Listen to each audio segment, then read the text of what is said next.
Assalamualaikum warahmatullahi wabarakatuh. Selamat datang di channel aku Ajeng Septin.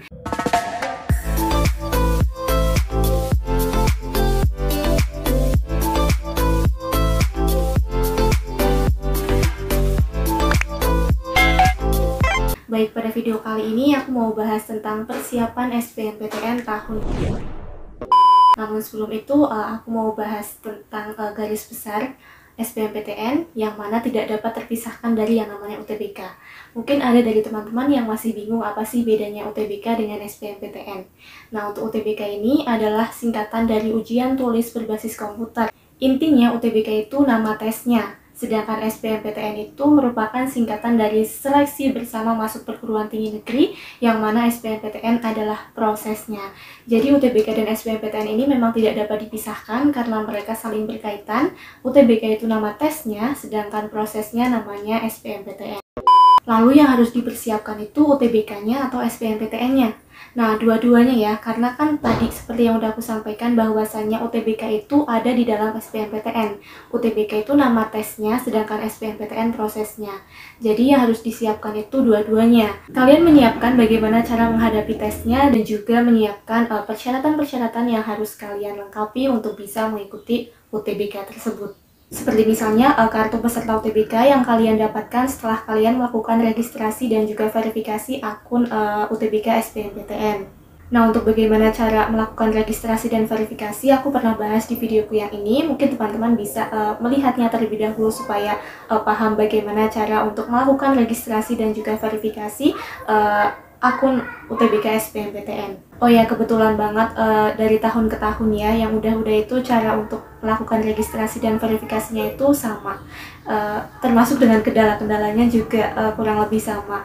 Teman-teman nanti jangan kaget ya, atau jangan pusing apabila kalian sedang melakukan registrasi dan juga verifikasi terdapat kendala-kendala seperti misalnya server error, belum mendapatkan aktivasi di email, dan lain-lain.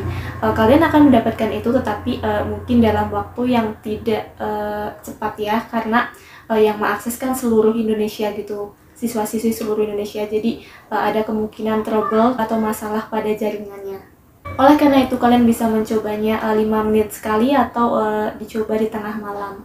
Selain kartu peserta UTBK, kalian juga harus membawa KTP ya. KTP mungkin buat teman-teman yang belum berusia 17 tahun belum punya KTP. Nah, kalau misalkan belum punya KTP, kalian bisa bawa kartu yang menunjukkan bahwasanya kalian tuh kelas 12. Oh ya, jangan lupa juga di handphone kalian pastikan ada aplikasi Peduli Lindungi ya, karena nantinya kalau misalkan kalian mau masuk ke ruang ujian, biasanya itu disuruh untuk melakukan scan QR, yang mana itu menunjukkan bahwasanya kalian tuh udah pernah divaksin.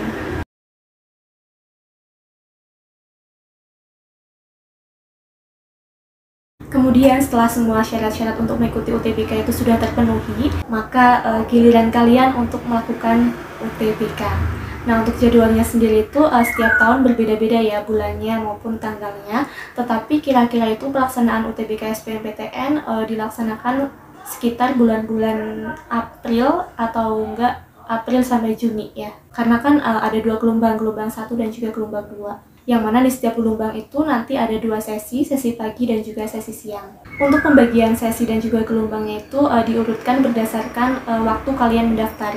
Jadi semakin cepat kalian melakukan pendaftaran, maka semakin cepat kalian melaksanakan UTBK. Oke, kira-kira apa aja sih yang perlu disiapkan kalian untuk menghadapi UTBK SBMPTN ini?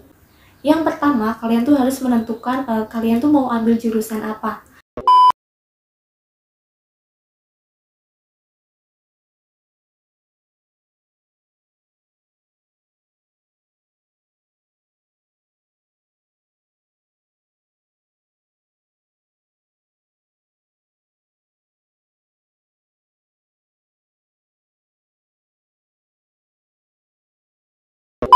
Langkah selanjutnya adalah kalian menyiapkan untuk penguasaan materinya.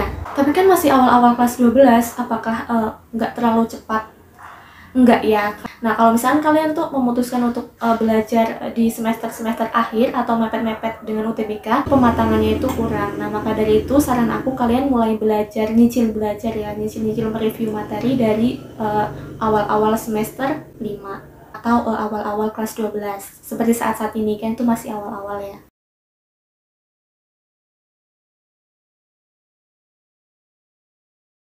juga harus memprioritaskan mata pelajaran mana yang kira-kira kalian tuh kurang, entah kurang suka atau kurang paham, itu diprioritaskan, jangan malah dihindari ya. Karena kalau udah nggak suka terus dihindari, nggak bisa, tambah nggak bisa. Makanya prioritaskanlah mata pelajaran yang masuk dalam kelompok ujian tersebut yang kira-kira tuh kalian tuh masih kayak paling nggak paham lah gitu. Itu diprioritaskan. Urutan ya, urutan yang paling nggak suka, yang nggak suka, yang agak nggak suka, dan yang suka. Paling suka itu yang terakhir kan. Soalnya biasanya kalau misalkan suka itu kalian tuh penguasaannya bagus di situ. Mungkin kalau di bagian TPS ini yang agak sulit itu bagian tata bahasa Indonesia ya, tata bahasa Indonesia yang baik dan benar. Untuk itu aku saranin banget nih kalian tuh lihat sorotan IG-nya Kak Fauzan Al-Rashid. Di situ tuh dibahas tentang tanda baca, tentang tata bahasa Indonesia. Lengkap sih kalau menurut aku, lengkap tentang tata bahasa Indonesia yang baik dan juga benar. Untuk memulai melakukan pemahaman materi-materi atau mereview materi yang buat UTBK, kalian bisa melakukannya dengan dua cara, yakni dengan bimbel dan juga secara mandiri. Tapi kalau saran aku tuh kalian ikut bimbel ya, karena kalau di bimbel itu nanti ada yang mengarahkan. Jadi belajarnya itu lebih teratur dan tertata. Bimbelnya mending bimbel online atau bimbel offline. Nah itu semuanya bagus ya. Tetapi kalau dari aku ya, dari pengalamanku sendiri itu enakan bimbel yang offline, yang bertemu langsung dengan gurunya. Sedangkan yang tidak ikut bimbel alias memilih untuk belajar mandiri juga nggak apa-apa. Itu aku bahkan kayak merasa apa ya, kayak salut banget gitu buat teman-teman yang nggak ikut bimbel. Kalian jangan berkecil hati, buktikan bahwa kalian itu bisa. Tapi ya itu konsekuensinya, kalian harus konsisten. Kalian tuh harus bisa membagi-bagi waktu untuk melakukan mana belajar buat UTBK, mana belajar buat materi ujian sekolah di sekolah. Tapi belajarnya mulai dari mana? Oke, kalian bisa mulai untuk melakukan pemanasan gitu ya, melakukan pemanasan dengan cara melihat video-video pembahasan soal UTBK tahun lalu di YouTube. Silahkan ketik di pencarian pembahasan soal UTBK tahun 2022 misalnya. Itu nanti akan banyak banget YouTuber-YouTuber yang memberikan konten tentang pembahasan soal. Kalau aku dulu tuh suka banget nonton konten pembahasan soal dari Privat Al-Faiz. Karena Kak Faiznya ini tuh lucu gitu, jadi nggak bosenin. Next, setelah itu kalian juga harus membuat strategi pemilihan jurusan. Meskipun tadi belum belum menemukan jurusan yang pas gitu, tetapi setidaknya kalian tuh nanti ada planning atau strategi yang mana pemilihan jurusan kan itu ada dua ya, ada dua jurusan di SBMPTN yang dapat kalian pilih, jurusan pertama dan juga kedua.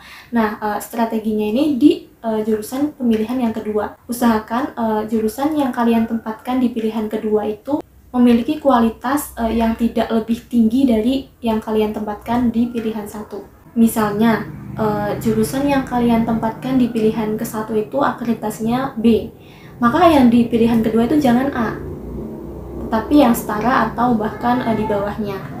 Tapi kalau misalkan yang di pilihan 1 itu udah A, kalian bisa memilih jurusan di pilihan keduanya sama-sama A atau yang B. Kalau amannya sih yang masih B. Dengan catatan, pemilihan jurusan di pilihan 1 dan juga 2 merupakan jurusan yang kalian inginkan. Jangan sampai cuma asal-asalan milih gitu, yang penting keterima, tetapi nanti waktu menjalaninya itu kalian nggak suka, bahkan pengen keluar. Itu tuh banyak yang terjadi seperti itu, cuma asal pilih gitu. Selain melakukan strategi pemilihan jurusan dan juga menyiapkan materi-materi untuk UTBK, kalian juga harus mempertimbangkan kampus kalian di mana gitu, karena letak kampus itu nanti akan mempengaruhi besaran biaya hidup yang akan kalian keluarkan. Kebetulan banget aku pernah bahas tentang tempat kuliah atau kota-kota yang di situ tuh terkenal dengan biaya hidupnya yang masih tidak tergolong tinggi atau masih ramah di kantong mahasiswa gitu, di videoku yang ini. Maka dari itu teman-teman bisa melihatnya terlebih dahulu. Oke, itu saja yang dapat aku sampaikan pada video kali ini. Semoga bermanfaat ya buat teman-teman, khususnya yang mau ikut UTBK SBMPTN tahun 2023. Jangan lupa mempersiapkan tadi yang udah aku sampaikan dan juga utamanya kesehatan kalian. Oke, dari aku mohon maaf apabila tadi dalam menyampaikan informasi itu banyak kesalahan. Dan untuk teman-teman yang ingin bertanya, kalian bisa DM di IG aku ataupun menuliskan pertanyaan tersebut di kolom komen. Sekian, wassalamualaikum warahmatullahi wabarakatuh.